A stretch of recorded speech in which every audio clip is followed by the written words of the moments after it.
क्या आपने कभी सुनी है भारत की सबसे डरावनी कहानी?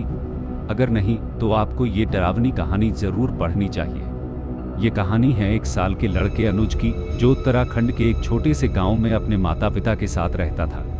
एक दिन वह अपने नाना नानी से मिलने गया, लेकिन जो उसके साथ हुआ वह किसी भी व्यक्ति को सोचने पर मजबूर कर देगा। क्या आपने कभी सुनी है भारत की सबसे डरावनी कहानी?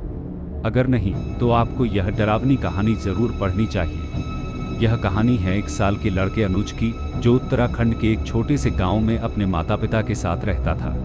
एक दिन वह अपने नाना नानी से मिलने गया, लेकिन जो उसके साथ हुआ वह किसी भी व्यक्ति को सोचने पर मजबूर कर देगा। यह कहानी है एक साल के बच्चे अनुज की, जो उत्तराखंड के एक छोटे से गांव में अपने माता पिता के साथ रहता था।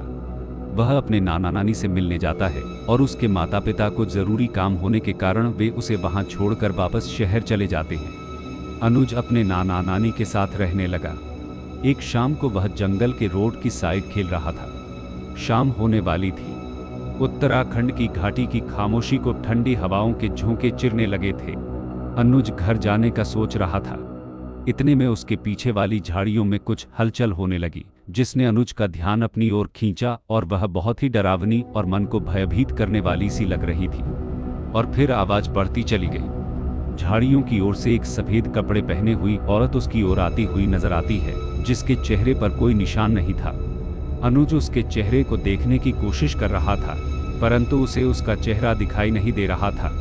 उसकी भयंकर मुस्कान और उसकी बहुत ज्यादा भयानक आवाज से अनुज के पैर वहां जम गए।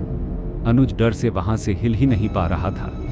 फिर वह औरत अचानक पीछे मुड़ी और झाड़ियों के अंधेरे में गायब हो गई। अनुज डर से वहां खड़ा कांप रहा था।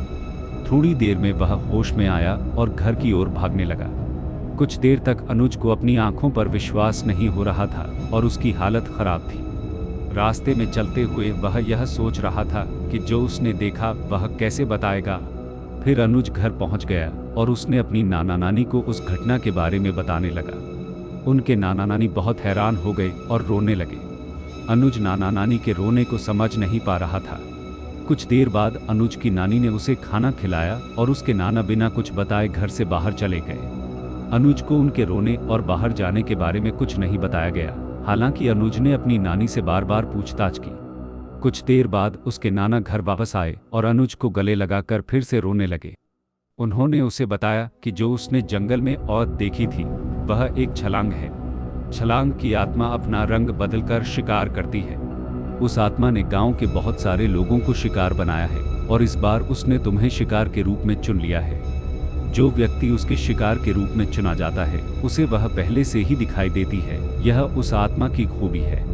उसे जो शिकार के रूप में चुना जाता है उसे वह या तो गायब कर देती है या उसे मार देती है। वह किसी बहाने से उस व्यक्ति को जंगल की ओर बुलाती है। फिर उस व्यक्ति के साथ क्या होता है किसी को मालूम नहीं है और आज तक किसी को मालूम भी नहीं लगा है। ये आत्मा किसी के नज़र में नहीं आई है और उसने अब तक कई लोगों को शिकार बनाया है। अगला शिकार अनुज होने वाला है।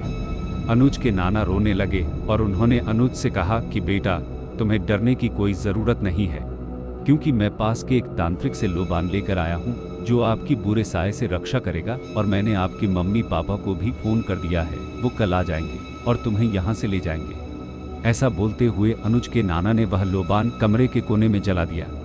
लोबान जलाने के बाद अनुज के नाना ने कहा कि कमरे के अंदर जाने के बाद कुछ भी हो जाए पर दरवाजा नहीं खोलना है। ऐसा कहते हुए नाना ने दरवाजा बंद कर दिया और फिर अनुज अंधेरे कमरे के कोने में बैठकर रोने लगा। वह कमरे में बैठा हुआ सोच रहा था और उसे अपने नाना नानी के रिएक्शन को देखकर कुछ समझ नहीं आ रहा था, और जो उस आत्मा का हुआ हादसा था वह उसके दिमाग से नहीं निकल पा रहा था। उसके कानों में वह डरावनी आवाज़ें सुनाई दे रही थीं और उसे बहुत डर लग रहा था। वह दिन बिताने का इंतजार कर रहा था। लगभग घंटे बाद दरवाजे पर खटखटाने की आवाज़ आई। अनुज बेटा, अब तुम बाहर आ सकते हो। खतरा टल गया है, तुम बाहर आ सकते हो। अनुज ध्यान से सुनने के लिए दरवाजे के पास जाता है। फिर उसे नाना की बताई हुई बात याद आ जाती है कि कुछ भी हो जाए परंतु गेट नहीं खोलना है। इतने में ही उसके कमरे से बहुत गंदी बदबू आने लगती है। फिर उसने अचानक पीछे मुड़कर देखा तो वह बदबू उसी लोबान से आ रही थी। अनुज बहुत घबरा जाता है और फिर वही गेट के बाहर से आवाज आती है, और उसे उसी डर से वहां पर बेहोश होकर गिर जाता है। Power beat hours. फिर एक दिन अचानक अनुज की नानी ने फोन किया और बताया कि उसके नाना की तबीयत खराब है। उसने तुरंत अपने माता पिता के साथ उनके पास जाने का निर्णय लिया, लेकिन जब वह वहां पहुंचा तो वह साया अभी भी उसके ऊपर छाया हुआ था। एक दिन किसी बहाने से अनुज जंगल की ओर चला गया और वहीं उस आत्मा ने उसे मार डाला। जब हम किसी पुरानी कहानी या लोक कथा सुनते हैं तब हम सोचते हैं कि ये सिर्फ कहानियां होती हैं, पर कुछ कहानियां ऐसी होती हैं जो हमें यकीन दिलाती हैं कि कुछ चीजें हमारे समझ से परे होती हैं। अनुज की यह भारत की सबसे डरावनी कहानी हमें यही बताती है कि प्रकृति और उसके राज कभी भी समझ में नहीं आते। कुछ घटनाएं ऐसी होती हैं जो हमें सोचने पर मजबूर कर देती हैं कि क्या सच में कुछ ऐसी शक्तियां हैं जो हमारे बस की नहीं। अनुज का अनुभव और उसकी मौत हमें यही सिखाती है कि कभी भी प्रकृति के साथ खिलवाड़ नहीं करना चाहिए। इस कहानी से हमें यह भी पता चलता है कि हमारे परिवार वाले हमारे लिए कुछ भी कर सकते हैं, चाहे वो उनकी जान की भी बाजी लगाना हो। अंत में, यह भारत की सबसे डरावनी भूतिया कहानी है जो आपको कभी नहीं भूलने देगी।